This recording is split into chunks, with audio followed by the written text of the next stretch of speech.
Hello guys, welcome to my new video, and today we'll talk about the results that we got on Tuesday about the Texas primary, the North Carolina primary, the Arkansas primary. We got a lot of results, a lot of wins, a lot of defeats by some incumbents, especially those that Trump endorsed their opponents. Some of them are called the rhinos, and some of them got defeated. This is amazing. I mean, in terms of results, we got a lot of results. Let's start with the Republican primary, and this was the biggest surprise, at least in my view, that we got on Tuesday. John Cornyn didn't win, but he was on the first place, and that matters. I mean, when you get to the runoff, I don't see Ken Paxton winning. Even though he has the odds of winning, this was not the percentage I was counting for him to win. I was counting on 45, 46%. He didn't get that, so I would say that right now, Cornyn is the one that has the advantage. Also, President Trump may endorse one of the candidates, and the one that has the highest possibility of winning a general election, as I said multiple times, is John Cornyn. But some people say that Ken Paxton may have a lot of problems because they will find eventually bad things about him. I don't believe that, because a lot of bad things about him have already been released, so I don't see that happening, at least in more ways. I still think that Cornyn now will win. I know I failed this. I said Paxton will win based on the polls, based on my model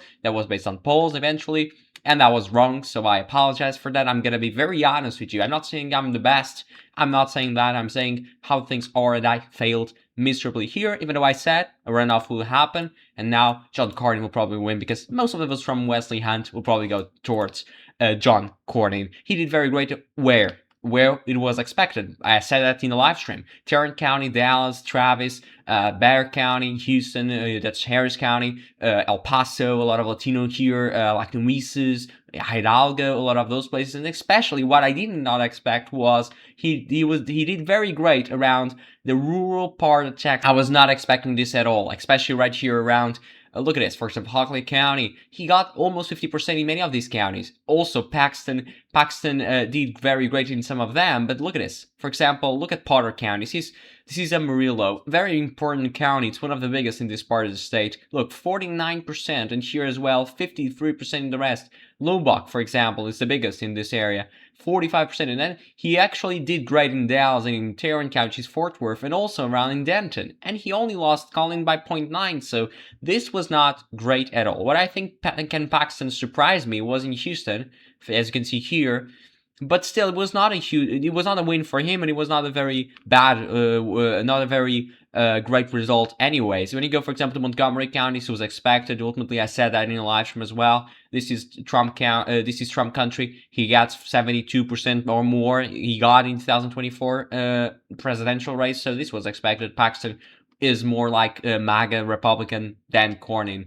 Then he got into the Democratic primary. We got Talarico winning, as it was expected. I said that would happen, and he won by a landslide. I would say a landslide in many ways. You may think it's only 6 points. Yeah, but it's a landslide in my view. Why? He got 76% in Austin. This is Travis County. It was expected because he would get many more votes when Bernie Sanders did, and also where there's government towns, government officials, and he will get more in those places. Also establishment Democrats. But still, I mean, this was 76%. It's not something that you cannot even say it's not great. It is great.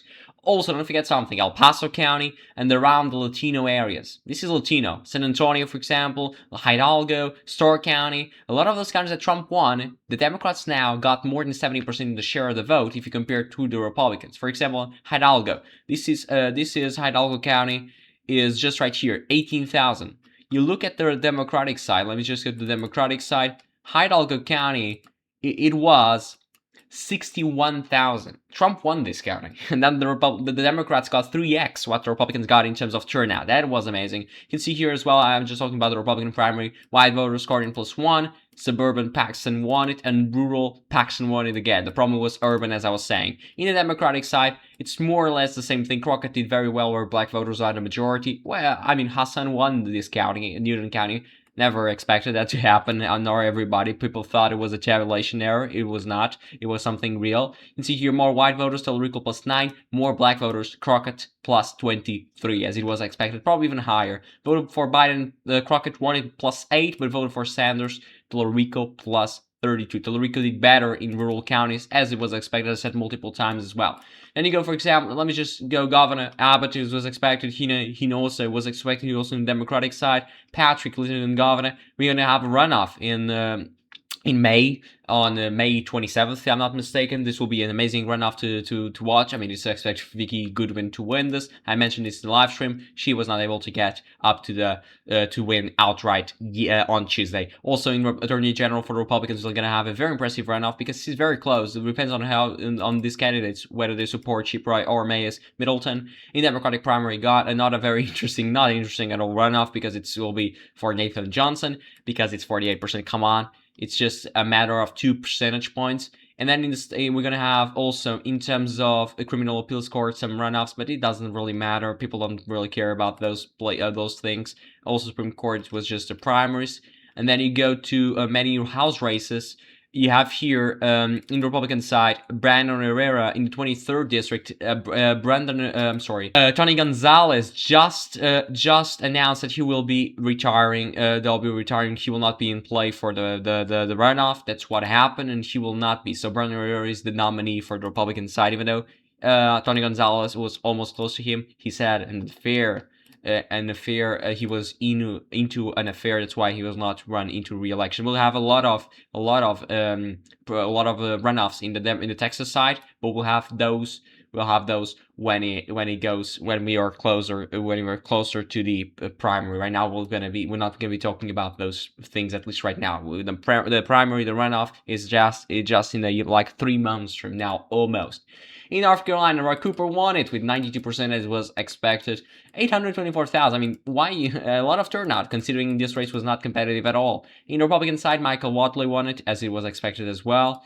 And yeah, that's it. And in the House, this one is still to be called. In the 4th district, we're still waiting results, provisional ballots. They could change, but so far, Valerie Foushee, the incumbent Democrat in this very Democratic district, is winning. She's winning right now, but Nina Allen probably a little bit more liberal. That starts running to her left. She's winning in Durham County and Wake County, the most liberal parts of the district. We'll see about this. This is Orange County. It's usually very Democratic as well, but not as Democratic as Durham or Wake County. The rest of the things it's not competitive at all. I mean, not competitive at all as well. In Arkansas, let's just close this, because we're now in Arkansas, the last state to get results. It is the one that right now, Tom Cotton, 282,000 votes. I mean, he won, and also in the Democratic side was not competitive at all. In the governor, not competitive.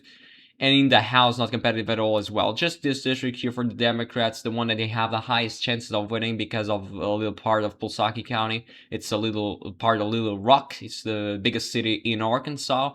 And as you can see here, James Russell won this, but it's not going to be anything. They're going to lose still. And in the Secretary of State, a very competitive runoff will have at the end of March, if I'm not mistaken. This will be an amazing runoff. Look at the colors. Look at how the mess of this map, but it's just an amazing thing.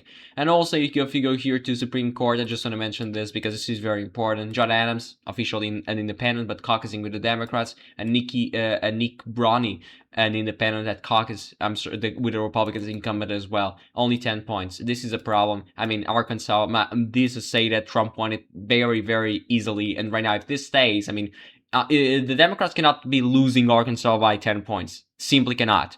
Even though this was a very interesting result by the Republicans, by the Democrats. The Democrats, it's not Democrats, it's a non-partisan, but you understand what I mean. Also here, a lot of very poor performances in the rural counties. Look at this, 52%, 52%. This is not happening for the Republicans. Only a 70 plus, only one county. I mean, this is not the Arkansas, I know, but still, we're gonna be looking forward to more results. I mean, that's it. Leave your like as well to support the channel as well, and subscribe if you're new. And I just want to say thank you for all the support you showed in the live stream. I mean, considering the competition, considering CNN, MSNBC, and all of the networks we're covering, I mean, we got 550 views, like 10 people at the same time. On average, 18 was the record. I mean, I know we got better live streams. The one day we got 200 plus watching at the same time, but still, considering the environment, it was an amazing thing. And don't forget, tune in, live stream on March the 10th for the primary in Georgia. Live stream will start at 6:45 p.m. Eastern time. We'll have a video on Sunday covering everything about it. Thank you.